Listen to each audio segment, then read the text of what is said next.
6 भगवान के डाकिए। लेसन क्या है अपना 6। भगवान लेसन का नाम है भगवान के डाकिए, जिसका राइटर कौन है? सिंह दिनकर।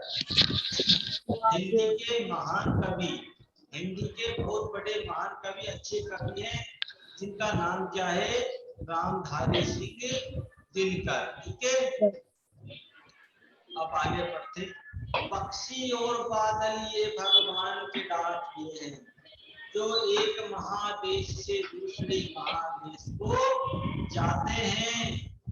हम तो समझ नहीं पाते मगर उनकी लाई चिट्ठियां पेड़ पौधे पानी और पहाड़ बांटते हैं। क्या कह रहा है रामधारी सिंह दिनकर कि पक्षी और बादल ये भगवान के क्या है? डाकिए हैं। पक्षी कैसे? पक्षी एक देश से दूसरे देश को जाता है, उधर की जो बात है उनको देख कर आता है, अपने देश में आता है, अपने देश के पक्षी दूसरे देश को जाते हैं। बादल, बादल भी बरसात का पानी को अपने अंदर समेट कर एक देश से दूसरे देश की तरफ बरसात करते हैं। जो एक महादेश से दूसरे महादेश को जाते हैं, जो अपने देश से उड़कर दूसरे देश को चले जाते हैं। पक्षी भी ऐसे ही जाता है, अपने देश से दूसरे देश, दूसरे देश से तीसरे देश भी जाता है। बादल भी जाते हैं। हम तो समझ नहीं पाते मगर उनकी लाई चिट्ठियां, हमें जो पक्षी और बादल चिट्ठियां लेकर आते हैं, हम उनको समझ नहीं पाते। हम जो ईश्वर का वो संदेश लेके आते हैं, ईश्वर के द्वारा जो संदेश भेजा है उनके द्वारा, वो हम समझ नहीं पाते। ये सब जगह किसका संदेश कहलाते? एकता का, भाईचारे का, दोस्ती का, सद्भाव का, मित्रता का कहलाते। जैसे भारत और चीन के बीच लड़ाई हो रही है, लेकिन पक्षियों को थोड़ी पता है कि भाई अपना ये दुश्मन देश है, इसके अंदर नहीं चलेंगे। आते हैं वो, बदल ये थोड़ी कहता है भाई ये देश से अपनी लड़ाई हो रही है, चलो इसके बारिश नहीं बरसाते। करते हैं क्या? नहीं करते। ये जो संदेश लाते हैं दोस्ती का, मित्रता, सद्भावना, एकता, समानता का, इनको हम लोग समझ नहीं पाते। मगर उनकी लाई चिट्ठियां पेड़ पौधे पानी और पहाड़ बांटते हैं। बांटते मीन्स पढ़ते हैं। जो उनके द्वारा, किनके द्वारा? पक्षियों और बादलों के द्वारा जो चिट्ठियां लाई जाती है एक देश से दूसरे देश को, उनको कौन पढ़ता है? पेड़ पढ़ते हैं, पौधे, पानी, पहाड़, ये सब क्या करते हैं? उनको पढ़ते हैं। ये सब उनको बांटते हैं। बांटना मीन्स क्या होता है? पढ़ना। ठीक है,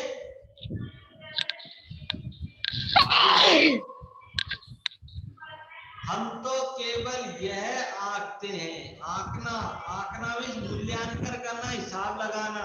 हम तो केवल यह देखते हैं, ये मूल्यांकन करते हैं कि एक देश की धरती दूसरे देश को सुगंध भेजती है। सुगंध मीन्स क्या होती है? खुशबू, अच्छी खुशबू, अच्छी स्मेल आती है ना, अच्छी वाली गुलाब मोगरा ज्यादा केसर का। ये क्या कह रहा है? हम तो केवल यही देखते हैं, यही हिसाब लगाते हैं कि भाई एक देश की जो धरती की सुगंध है, अपनी माटी की महक है, अपने देश की मिट्टी की खुशबू है, उसको इधर भेजते हैं, अपन दूसरे देश को भेजते हैं। हमारे देश की जो मिट्टी है उसकी खुशबू को हम दूसरे देश को भेजते हैं। और वह सौरभ हवा में तैरते हुए पक्षियों की पांखों पर चिरता है। पांख, पांख मीन्स क्या होता है? पंख।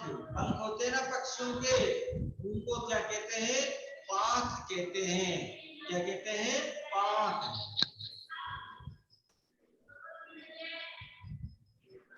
और वह सौरभ हवा में तैरते हुए, सौरभ हवा यानी खुशबू, हवा के अंदर जो खुशबू तैरती है, हवा के अंदर जो महक है, वह अब पक्षी अपने पंखों के द्वारा उड़ाकर, अपने पंखों के साथ, अपने हवा के साथ अपने साथ कहाँ ले जाता है?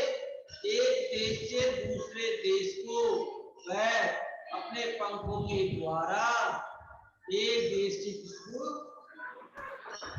दूसरे देश को ले जाता है, और एक देश का भाप दूसरे देश में पानी बनकर गिरता है। जब बदलों के अंदर बदल पानी लेके जाते हैं तो किसके रूप में लेके जाते हैं? भाप के रूप में लेके जाते हैं ना। भाप के रूप में होते हैं। जब अपन गैस के ऊपर किसी बर्तन में पानी गर्म करते हैं तो वह पानी बन के उठता है या भाप बन के उठता है? भाप बन के उठता है। अपन देखते हैं पानी को हाई फ्लेम पे गर्म करते हैं, जब अच्छी तरह पानी उबल जाता है, उबलता रहता है, तब अपन देखते हैं उसके से अंदर से धुआं निकल रही है पानी के अंदर से। अब वो धुआं क्या है? भाप है, वाष्प है वो। अगर अपन उसे किसी प्लेट से बर्तन से ढक देते हैं तो वह पानी जो हवा है वह उस बर्तन पर छोटी छोटी पानी की बूंदों के रूप में जम जाता है। अपन देखते जो पानी बर्तन से गर्म होकर उड़ रहा है वह दूसरे बर्तन पे किस रूप में चिपक गया? पानी के रूप में। तो ये कह रहा है एक देश का भाप दूसरे देश में पानी बनकर गिरता है। जब बदल पानी लेकर जाते हैं तो वह एक देश से भाप के रूप में पानी को सोखते हैं, भाप के रूप में ले जाते हैं, और दूसरे देश में उसको पानी के रूप में वर्षा देते हैं। एक देश से पानी किसके रूप में लिया? भाप के रूप में। और वर्षा किसके रूप में दिया इसको? पानी के रूप में। समझ आया? Yes sir. छोटा सा लेक्चर है, खत्म हो गया। समझ आया है? और तुम घर पे भी रीडिंग किया करो। अब देखो क्वेश्चन आंसर देख लो, ज्यादा बड़ा नहीं है, छोटा सा ये 2 ही पैराग्राफ है केवल। देखो पहला क्वेश्चन, कवि ने पक्षी और बादल को भगवान के डांके क्यों बताया है? स्पष्ट कीजिए।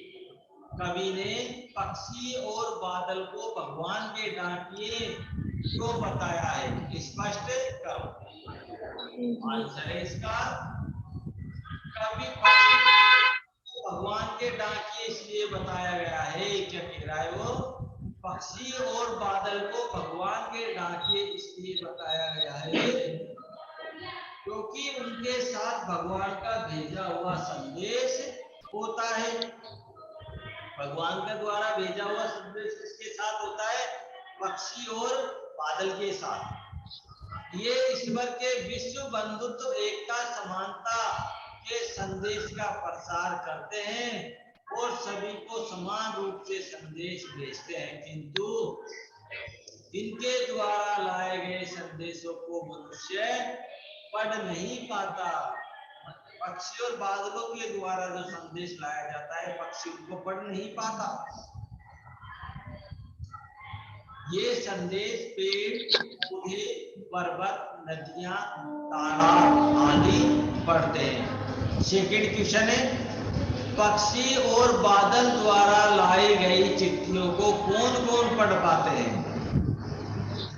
पक्षी और बादल के द्वारा लाई गई चिट्ठियों को कौन कौन कर पढ़ पाते हैं? आंसर देखो, पक्षी और बादल के द्वारा लाई गई चिट्ठियों को पेड़, पौधे, पानी, पहाड़ आदि भी पढ़ पाते हैं। किन पंक्तियों का भाव है? जो नीचे 2 लाइन लिखी गई है उनका अर्थ स्पष्ट करना है, आपको मीनिंग्स बताना है। पक्षी और बादल प्रेम, सद्भाव और एकता का संदेश एक देश से दूसरे देश को भेजते हैं।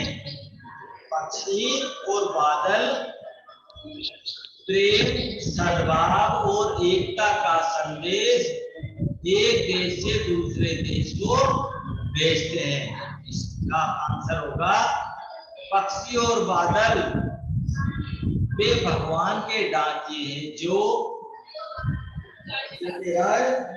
पक्षी और बादल वे भगवान के डाकिए हैं जो एक महादेश से दूसरे महादेश को जाते हैं, एक देश से दूसरे देश को जाते हैं। हम तो समझ ही नहीं पाते मगर उनकी लाए चिट्ठियां पेड़ पौधे पानी और पहाड़ बांचते हैं। खरगोश वाला है, प्रकृति देश देश में भेदभाव नहीं करती, प्रकृति देश देश में भेदभाव नहीं करती। एक देश से उठा बादल दूसरे देश में बरस जाता है। क्या कह रहा है लेखक कि जो प्रकृति है वह एक देश से दूसरे देश का कोई भेदभाव नहीं करती, कोई लड़ाई झगड़ा नहीं करती। क्यों? क्योंकि एक देश से उठा बादल मानसून दूसरे देश में जाके बरसात कर देता है। हम तो केवल यह आते हैं या सोचते हैं कि एक देश की धरती दूसरे देश को सुगंध देती है और वह सौरभ हवा में तैरते हुए पक्षियों की आंखों पर गिरता है और एक देश का भाव दूसरे देश के पानी बनकर गिरता है। चौथा है, पक्षी और बादल की चिट्ठियों में पेड़ पौधे पानी और पहाड़ क्या पढ़ पाते हैं? पक्षी और बादल की चिट्ठियों में पेड़ पौधे पहाड़ पानी क्या पढ़ पाते हैं? इसका आंसर है पक्षी और बादल द्वारा लाई गई चिट्ठियों में क्या कह रहा है ये? पक्षी और बादल के द्वारा लाई गई चिट्ठियों में पेड़ पौधे पानी पहाड़ ईश्वर आदि पर्वत प्रदत्त विश्व बंधुत्व और समानता के इस संदेश को पढ़ पाते हैं कि उनको भी अपने जल और सुगंध को दूर दूर तक बिना किसी भरभाव के पहुंचाना होता है। पांचवा है, एक देश की धरती दूसरे देश को सुगंध भेजती है। इस कथन का भाव स्पष्ट करो। क्या कह रहा है लेखक? एक देश की जो धरती है मिट्टी वह दूसरे देश को अपने देश की खुशबू भेजती है। इस लाइन का अर्थ क्लियर करना है, आपको बताना है इस लाइन का अर्थ क्या होगा। क्या होगा? इस पंक्ति का भाव यह है कि धरती के लिए सभी मनुष्य एक समान है, एक समान होते हैं धरती के लिए। कोई देश कैसा है कोई देश कैसा है इससे धरती को कुछ भी लेना देना नहीं है। धरती ने सबको समान रूप से धरती पर रहने के अधिकार दिया है, जीने का अधिकार दिया है। अब लोग बाग आपस में लड़ते हैं तो इसमें धरती की कोई गलती है क्या? कुछ नहीं है, लोग बाग लड़ाई करते हैं। ये कह रहा है इस पंक्ति का भाव यह है कि धरती के लिए सभी मनुष्य एक समान है। धरती के लिए सभी मनुष्य क्या है? एक समान। वे कहीं के भी रहने लायक हो और करते बिना किसी भेदभाव के उनका अपनी सुगंध भेजती है। प्रकृति किसी प्रकार का कोई उनके साथ क्या नहीं करती? भेदभाव नहीं करती और सभी को अपने साथ रखती, अपने आंगन में रहने के लिए स्थान देती है और सभी को अपनी सुगंध भेजती है। इस सुगंध में प्रेम एकता सद्भाव और समानता का संदेश छिपा रहता है। इस सुगंध में किसका संदेश छिपा हुआ है? प्रेम का, एकता का, सद्भाव का और समानता का संदेश छिपा रहता है। यहाँ तक क्लियर है सबका? Yes sir. ओके, अब देखो फाइव क्वेश्चन है, ज्यादा नहीं है। फर्स्ट से लेके और ये 5 तक इतने से क्वेश्चन आंसर है, कर लोगे? Yes sir. ठीक है, और 6 लेसन हो गए। 25 तारीख को तुम्हारा टेस्ट है। सिलेबस और टाइम टेबल तो आपको मिल जाएगा सबको। उसके अकॉर्डिंग आपको पढ़ना है और प्रत्येक क्वेश्चन का आंसर देना है। ठीक है, किसी प्रकार की कोई समस्या हो तो पूछ सकते हो। सर इनके क्वेश्चन आंसर बता दो ना, कहाँ कहाँ करने हैं। क्वेश्चन आंसर तो बता रहा था, इतनी देर से क्या कर रहा था पंकज? सर इस वाले के नहीं, तो वो है ना 4th लेसन से 5th लेसन का।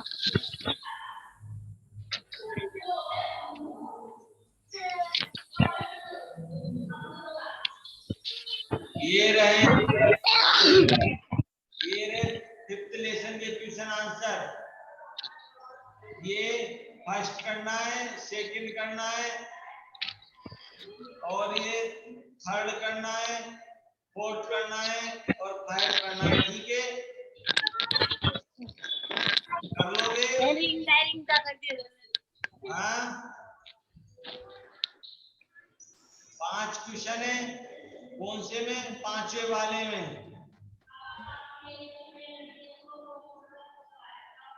और ये चौथा लेसन आ गया। चौथे लेसन में 1 2 3 केवल 3 है। चौथे लेसन में 3 क्वेश्चन करने, पहला, दूसरा, तीसरा।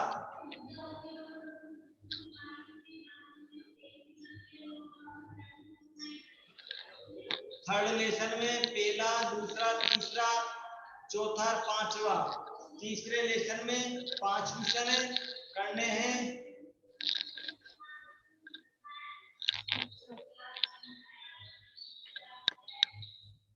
कर लेंगे। सेकंड लेसन में कर पहला लिया करना सर। है, बचपन में लेखक अपने मामा के गांव चाव से क्यों जाता था? सर वस्तु ये तो विनिमय कर क्या है? लिए। दूसरा, मशीन युग में कितने हाथ काटती है? चौथा है, बदलू के मन में कौन सी व्यथा थी? पांचवा, मशीन युग से बदलू के जीवन में क्या बदलाव आया? 5 है। सेकंड लेसन में 5 है। सर ये तो कर लिए। करिए तो अच्छी बात है। सारे क्वेश्चन आंसर कर लेना है। कोई समस्या हो तो पूछ लिया करो साथ के साथ ही। ओके, सर आपकी आवाज धीरे आ रही। आवाज सुन के क्या करेगा? तेज आ रही है खूब आवाज, ईयरफोन लगाया करो। ईयरफोन लगाते नहीं हो। अब अपना अपना वीडियो ऑन करो सब।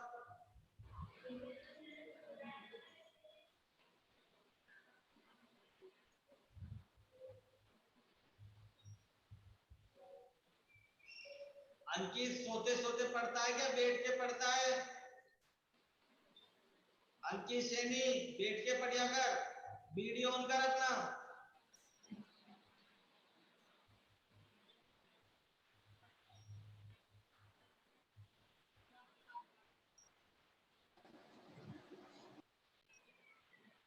तारीख को टेस्ट है और पढ़ लिया करो, याद कर लिया करो। बोर्ड की एग्जाम लगेगी इस साल तुम्हारी। कोरोना के चक्कर में मत रहना। कोरोना आएगा और अपन पास हो जाएंगे। ठीक है।